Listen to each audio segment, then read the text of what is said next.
I get a black mafia. Half a million without the FBI.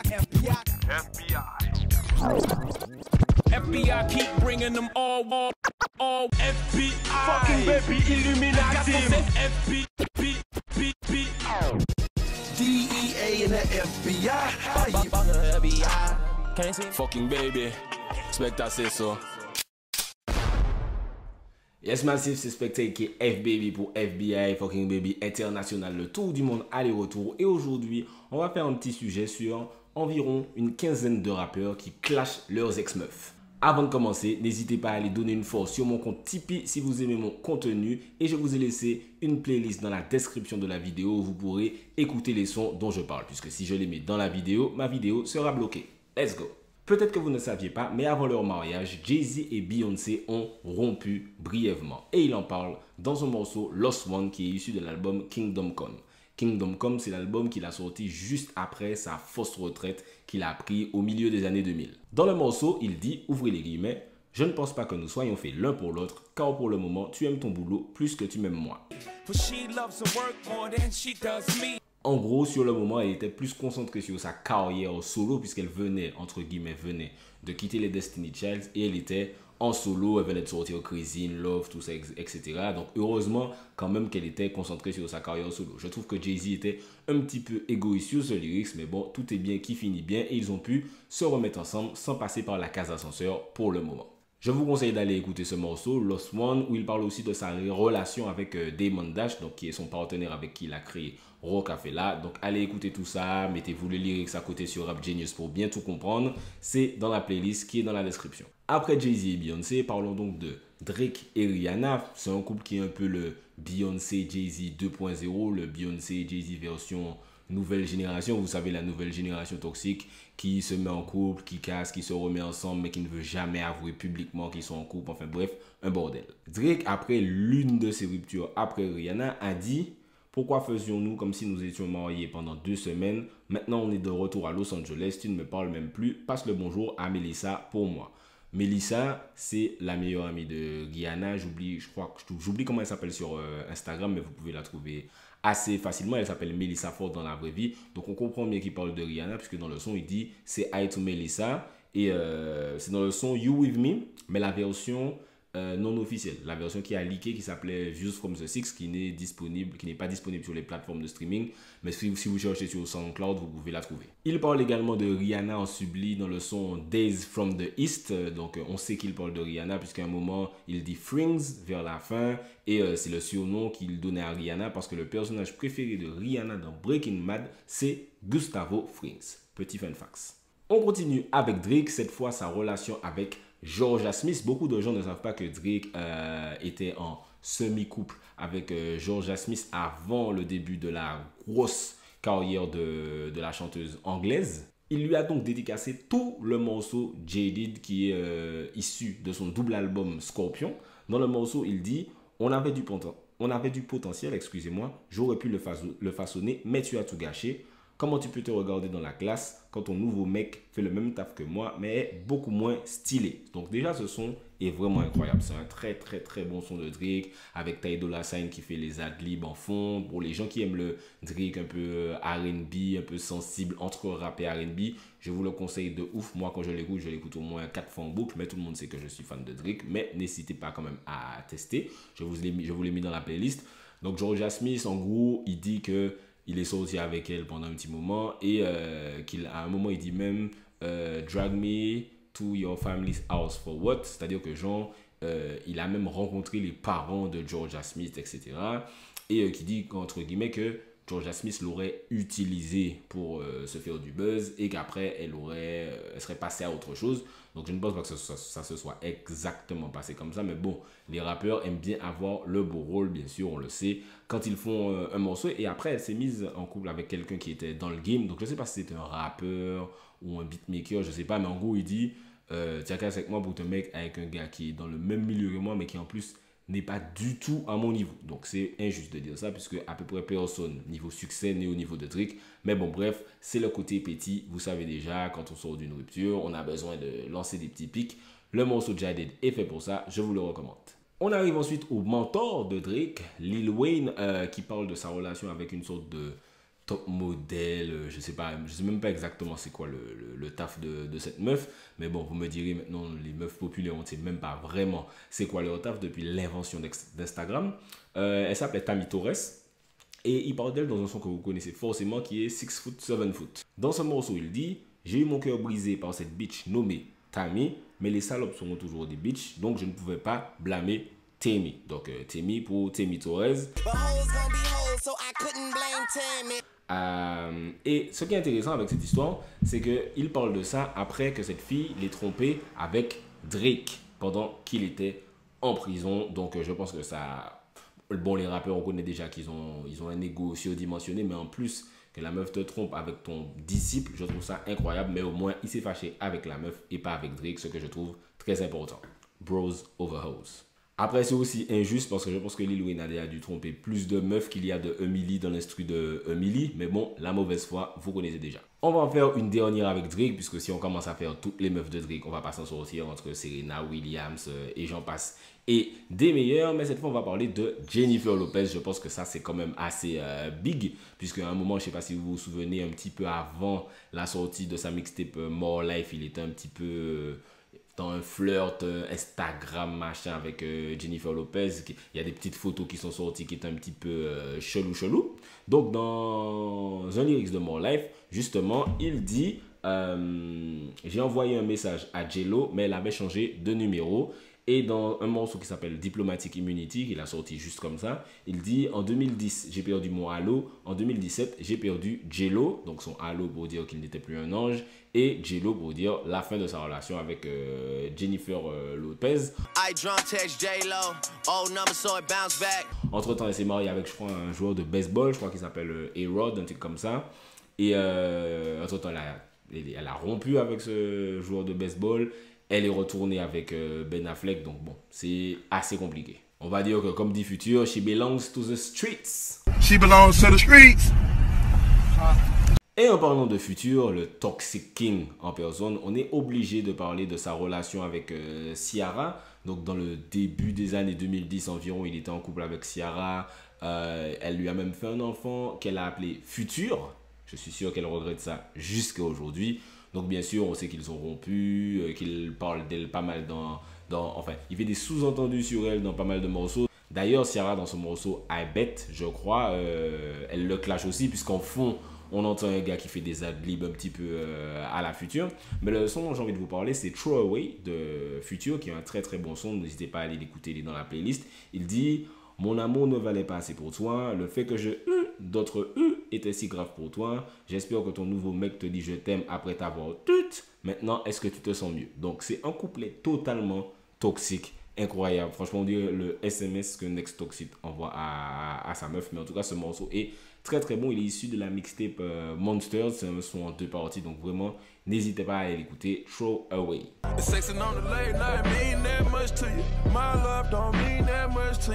Après ce sérum de toxicité, passons à un peu de maturité. On va parler de Nas. Nas qui était en couple, même marié, avec Kelis. Bon alors, j'adore Nas, mais ça faisait un petit peu Jay-Z et Beyoncé version AliExpress. Mais n'empêche qu'il s'est marié avec elle et qu'il a rompu. Ils ont divorcé.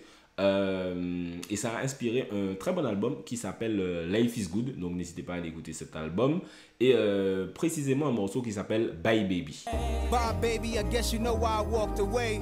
Dans ce morceau, il dit « Tu ne me faisais pas confiance car tu as surpris ton père en train de tromper ta mère avec d'autres femmes. Mais quel est le fucking rapport avec nous? Bye Baby. » Donc on voit que leur relation était assez toxique. Kelly, c'est une meuf qui est assez spéciale. Nas aussi, il a un caractère assez spécial. Donc, mais j'aime bien ce son, c'est un très bon morceau. D'ailleurs, sur la pochette de l'album Life is Good, il a le voile vert que Kelis avait durant leur mariage. Donc voilà, cet album est très mature, ça parle pas mal de la vie perso de Nas. C'est un album qui n'a pas trop fonctionné, mais qui reste très très bon après toutes ces années. Il y a un morceau d'ailleurs que je vous conseille dessus qui est Cherry Wine avec Amy Winehouse. On revient à la toxicité avec Joe Budden, un autre Toxic King. Alors Joe Budden, avant d'être le plus gros podcasteur hip-hop de notre génération. C'est bien sûr un rappeur qui a été très connu grâce à un son comme Pump It Up, qui était présent dans pas mal de films, pas mal de jeux vidéo. C'est un très très bon lyriciste. D'ailleurs, qui est sous-coté parce que voilà, il faisait pas de tube pour passer en radio, etc. Mais c'est un très très bon rappeur qui a été validé par Eminem. Il était dans le crew Slaughterhouse qui était signé chez Eminem. Voilà, il a pas mal de gros classiques, mais il est aussi connu pour ses relations avec les femmes qui sont très très très toxiques. Donc c'est un gars qui aime les Instagrammeuses ou les IG modèles ou les vidéos vixen comme on les appelle, qui a fait Love and Hip Hop. Enfin voilà, la vie amoureuse de Missy, c'est un gros bordel. Il est sorti avec des meufs comme Esther Baxter, qu'il a accusé d'avoir frappé. Elle aurait même perdu un enfant par rapport à ça. Sa dernière ex, Sin Santana, l'a aussi accusé de maltraitance. Voilà, il a pas mal de relations assez compliquées, mais la relation compliquée originelle qu'il aurait eu, c'est avec Taïri, avec qui il a d'ailleurs fait Love and Hip Hop. Et il a eu pas mal d'histoires par rapport à elle. Un jour, il s'est même caché sous son lit en attendant qu'elle revienne chez elle. Donc vraiment, des relations très... Et c'est des trucs qu'il raconte lui-même. Et dans un morceau avec Fabulous, qui est l'un de mes rappeurs préférés et qui a aussi, paraît-il, une relation avec Fabulous. Et il paraît que dans ce morceau, les deux parlent de la même meuf, Joe Budden et Fabulous. Parlerait donc de Taïri dans le morceau Want You Back, en featuring avec Teyana Taylor. Et il dit, Joe Budden dit dans le morceau, je t'avais dit que c'est toi qui le regretterais, mais tu as préféré la tute de ce négro des New York Knicks. Donc après que Taïri l'ait trompé avec J.R. Smith, donc J.R. Smith qui jouait à ce moment-là aux New York Knicks et qui jouera plus tard avec LeBron James, je crois que c'est au Cavaliers qui joue avec lui, Donc il a J.R. Smith, après que Joe Budden ait... Alors, je ne sais pas s'ils avaient rompu ou si elle le trompait, mais en tout cas, J.R. Smith a posté une photo de Taïri à demi-nu sur Twitter dans son lit, donc pour rendre sûrement Joe Budden jaloux. Moi, en tout cas, voilà encore un excellent son que je vous invite à écouter. Joe Budden, Fabulous et Teyana Taylor, Want You Back. Maintenant, parlons de la rupture qui a inspiré l'un des meilleurs albums de tous les temps, qui est My Dark Twisted Fantasy de Kanye West. Donc à cette période, avant cette période entre guillemets, il était en couple avec Amber Rose, qui à ce moment-là est totalement inconnue. Je crois qu'il l'a rencontrée sur le tournage d'un clip et il l'a rendue méga célèbre. Il allait partout avec elle. Le scandale des VMAs où il monte sur scène et où il dit à Taylor Swift, I'm gonna let you finish, pour dire que genre Taylor Swift ne méritait pas sa récompense, mais qu'on aurait dû donner la récompense à Beyoncé. Donc ça a fait que beaucoup de gens ont boycotté Kanye West à cette période. Et à cette période, ils sont avec Amber Rose, il était avec elle à la cérémonie, etc. Et entre-temps, ils ont rompu. Donc il l'a accusé de l'avoir trompé, elle l'a accusé de l'avoir trompé avec Kim Kardashian. Donc bon, bref, ça a fait tout un bordel. Mais c'est Kanye West qui a la plus grosse voix, entre guillemets, puisque c'est un rappeur. Donc elle a rompu avec lui. Et ça lui a inspiré pas mal de cet album, notamment le morceau Blame Game, qui est un très bon morceau en featuring avec John Legend, où il dit « Tu salis mon nom, comment oses-tu? Tu devrais être fier qu'un mec comme moi t'ait remarqué. J'étais heureux en étant amoureux de mensonges. » C'est beau, c'est poétique, c'est pas mal. D'ailleurs, il dit ça dans le sens où tu devrais être heureuse qu'un gars comme moi t'ait remarqué, puisque Kanye West, à ce moment-là, c'est techniquement top 3 plus gros rappeurs de l'époque. Drake n'existe même pas encore à ce moment-là. Donc ça fait Kanye West, Lil Wayne, Jay-Z, 50 Cent peut-être à ce moment-là qui était big quand même. Mais voilà, il dit en gros que je t'ai sorti de ton trou, tu habites à Philadelphie, tu étais dans le ghetto et tu devrais être heureuse que j'ai totalement changé ta vie. Ce qui est vrai puisque au final elle est passée de Kanye West à Wiz Khalifa avec qui elle a eu un enfant. Donc techniquement, dès que tu fais un enfant avec un rappeur aussi big, tu es riche pour toujours. Et maintenant, elle sort avec ou elle est mariée même, il me semble, avec le manager de Tyga. On dirait la meuf, s'il n'y a pas un rappeur dans les environs, elle n'est pas heureuse. Donc voilà, en tout cas, Blame Game. Très bon morceau qui résume un peu la fin chaotique de la relation de Kanye West et Amber Rose. Passons à Big Sean et à son ex qui est donc malheureusement décédé depuis, rest in peace à elle, Naya Rivera.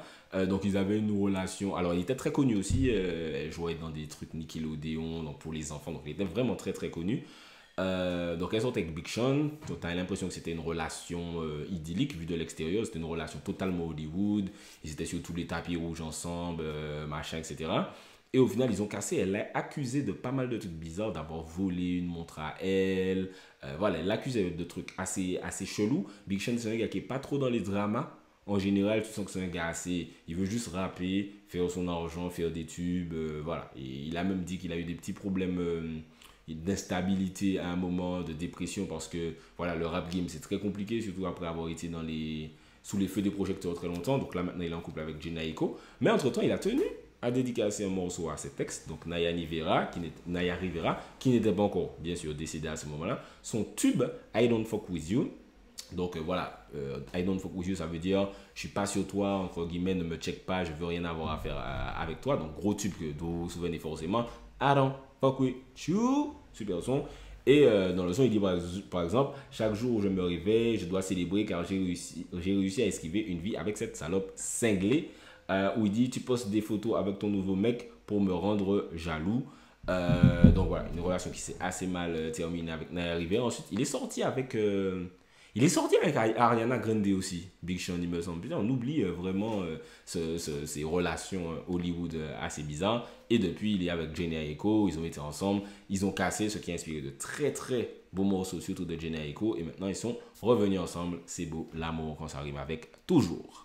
Relation moins connue qui n'est même pas vraiment une relation, c'est A$AP Rocky, on sait très bien qu'elle collectionne les meufs. Donc avant d'avoir été entre guillemets officiellement en couple avec Rihanna, il était avec la Rihanna version Wish, version AliExpress, qui est Rita Ora. Je ne sais pas si vous vous souvenez d'elle, c'était une chanteuse anglaise qui n'avait pas vraiment trop de talent. Mais, enfin si, j'exagère, c'est pas qu'elle n'avait pas de talent, mais elle n'a jamais vraiment réussi à surnager. Je crois qu'elle était avec Roc Nation. Entre temps, elle a porté plainte contre Roc Nation après que sa carrière est chuter, les artistes aiment trop faire ça quand leur carrière ne fonctionne plus, mais bon bref. Donc il aurait dit après leur aventure, qui était un secret en plus, donc A$AP Rocky c'est un petit peu un snitch, il a dit Rita Ora a une trop grande gueule, j'ai craché dans sa bouche et je l'ai foutu à la porte dans le morceau Better Things, n'est-ce pas très romantique d'A$AP Rocky. On espère que Rihanna n'aura pas le même futur avec lui. On finit avec un petit peu de R&B, Party Next Door qui a dédicacé un son entier à Kehlani. Ce qui est intéressant, c'est que je ne connaissais pas du tout Kehlani à ce moment-là. Il me semble que le morceau Kehlani Freestyle est sorti. Et dans tout le son, il pleure pour la récupérer, machin. Et ça a été très tumultueux parce que après, elle est sortie avec un joueur de basket, le nom m'échappe. Il a lui aussi joué avec, j'ai son visage dans ma tête, mais j'arrive pas à me rappeler son nom. Il a lui aussi joué avec LeBron James. Donc elle sortait avec lui. Visiblement, elle l'aurait trompé avec Party Next Door. Ensuite, il a cassé avec elle. Elle a fait une tentative de suicide. Enfin, vraiment un seul bordel, la vie amoureuse de Kehlani. Ensuite, elle est sortie récemment avec YG. YG l'a trompé. Elle a clashé YG dans un son qui s'appelle Valentine's Day Freestyle, un truc comme ça. Ou Valentine's Day, je sais plus. Et, mais en tout cas, de base, elle sortait avec Party Next Door. C'est dommage qu'ils ne soient pas restés ensemble parce que c'est vraiment deux artistes très, très, très talentueux. Par exemple, dans le morceau Party Next Door, dit avec qui as-tu eu des relations parmi les gens que je vais croiser et avec qui je devrais taffer. Je te promets que je ferai mieux car maintenant je te connais mieux. Donc voilà, Party Next Door, c'est le petit de Drake, entre guillemets. Donc voilà, vous savez déjà quelle vibe vous pouvez attendre de ce morceau qui est vraiment très très bon. Party Next Door est très très très talentueux. Et on finit avec The Weeknd, qui est aussi un gars qui a été connu à travers Drake, mais qui maintenant est une super giga star. Après sa rupture avec Selena Gomez, c'est bizarre, j'imagine pas le couple. The Weeknd, Selena Gomez, vous me direz dans les commentaires, mais je trouve ça très très bizarre comme couple. Il dit dans le son Call Out My Name, qui est un son vraiment déprimant de fou, il dit je veux que tu restes même si tu ne veux pas de moi. J'ai dit que je ne ressentais rien, mais je mentais. Extrêmement déprimant, mais ce morceau est très très bon. Et il disait ça parce qu'entre temps Selena Gomez, je crois qu'elle n'est pas retournée avec Justin Bieber pendant un moment, un truc comme ça, je sais pas, mais en tout cas elle l'a quitté, il a très très mal vécu ça. Et on finit avec deux plus récents, Future qui a dit à Lori Harvey qui actuellement est en couple avec Michael B. Jordan sur le son Maybach avec 42 Dogs. Il dit en gros tell Steve Harvey I don't want her. Alors Steve Harvey, vous connaissez, c'est l'auteur notamment de Think Like a Man, et voilà, qui est super connu pour plein d'autres trucs, mais en tout cas c'est sa fille adoptive ou sa belle-fille, un truc comme ça. Et il dit en gros dites à Steve Harvey que je ne veux pas de sa fille, en gros depuis leur rupture. Donc on ne sait pas exactement ce qui a poussé à la rupture, donc on ne sait pas qui est-ce qui a la rage, si c'est Future ou si c'est Lori Harvey. En tout cas elle a dit ça. Lori Harvey c'est pas une meuf qui répond aux polémiques, donc elle n'a pas spécialement répondu. Elle a juste posté encore plus de photos à Acapulco avec Michael B. Jordan. Et on finit avec Tory Lanez et Megan Thee Stallion.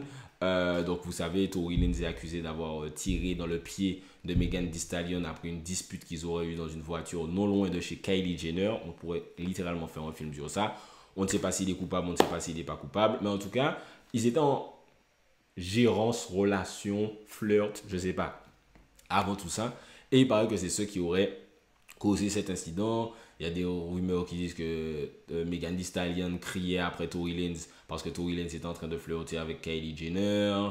Et donc Megan Thee Stallion aurait crié après lui. Tory Lanez était bourré, donc il a fini par tirer sur elle. Enfin, c'est un seul bordel, mais en tout cas, il parle pas mal de ça dans son morceau, dans son album Daystar. Donc il y a pas mal de, je ne vous ai pas cité un morceau en particulier parce qu'il y a pas mal de morceaux où il en parle. Daystar, c'est un très très bon album, comme quoi les rappeurs, quand ils ont vraiment une histoire actuelle, ou pas forcément actuelle, mais une histoire qui leur est vraiment arrivée à raconter, ils font de la très bonne musique. Donc n'hésitez pas à aller écouter ça.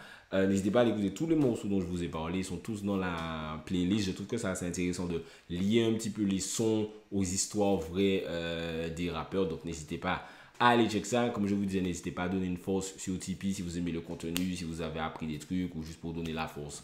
En général, suivez-moi sur Instagram parce que j'ai pas mal de contenu que je ne poste pas sur YouTube. Sur Instagram, vous pouvez aussi apprendre des trucs. Abonnez-vous à la chaîne YouTube, likez, partagez, tout ça. Zodja Connect, big up à tous les massifs de Martinique, de Guadeloupe, de France qui me suivent, hommes comme femmes. Ça fait toujours super plaisir, même si on est beaucoup d'hommes. Donc, n'hésitez pas à partager des vidéos meufs. Parce qu'il y a aussi des meufs qui sont fans de musique urbaine. Zodja savent. En tout cas, c'est un spectacle pour FBI, Fucking Baby International, le tour du monde, aller-retour. Gone! Oh, FBI. Fucking baby Illuminati. DEA and the FBI. Fucking baby. Expect I say so.